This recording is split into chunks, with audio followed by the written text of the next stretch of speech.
Just a few additional things to go over, and then it's a pretty short lesson today.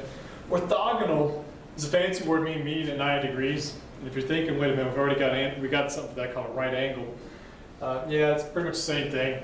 What I remember in my math days is that orthogonal was usually if you had a plane and a line intersected at 90 degrees, but it creates a right angle. It's the same thing, and really there's no huge difference if you look it up. So basically it's a fancy name for a right angle.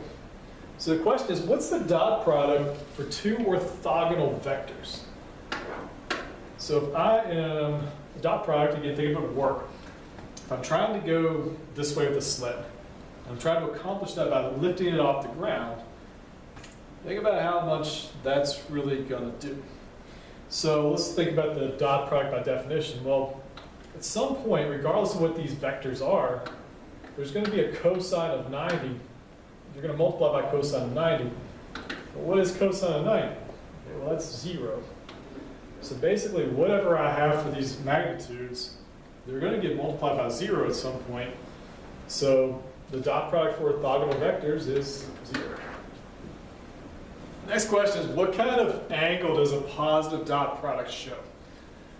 So let's think about some scenarios of pulling the sled and what the angles might look like. So we've already looked at orthogonal.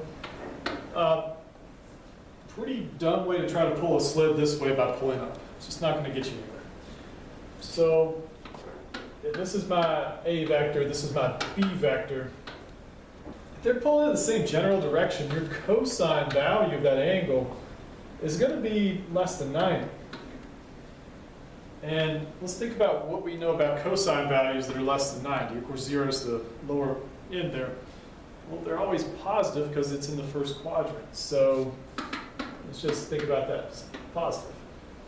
All right, how about if cosine is more than 90? Cosine of the angle is greater than 90. Okay, well, once you go past 90, you start getting over in the third or second quadrant. Your x values are negative, so your cosine is going to be negative. So if you think about any situation where your angles are obtuse, they're bigger than 90, then your dot product's going to be negative. So put this back in the context of work. If A is the direction I'm trying to pull a sled, and I'm trying to do that by pulling this way, it's probably pretty smart, probably going to work. If I'm trying to pull the sled that direction, and I'm trying to accomplish it by pulling back here, I mean, think about that. It's probably not going to go that way. So your pulling, your effort is exactly opposite of what you want to see happen.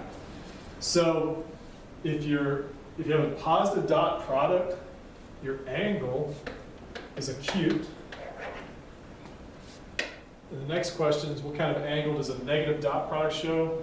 And that would be obtuse.